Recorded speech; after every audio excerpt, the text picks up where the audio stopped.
பகவான் ஒளிமுகம் காண அங்கு கற்பக தருவின் நெற்றியில் மலரும் சூரிய பகவான் ஒளிமுகம் காண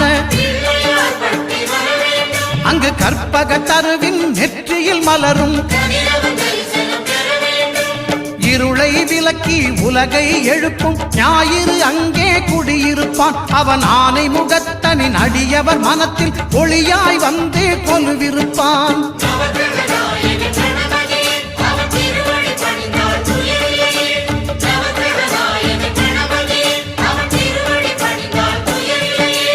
ஒன்பது கோளும் ஒன்றாய் காண அங்கு கற்பகம் என்னும் கடவுளின் மெய்யில்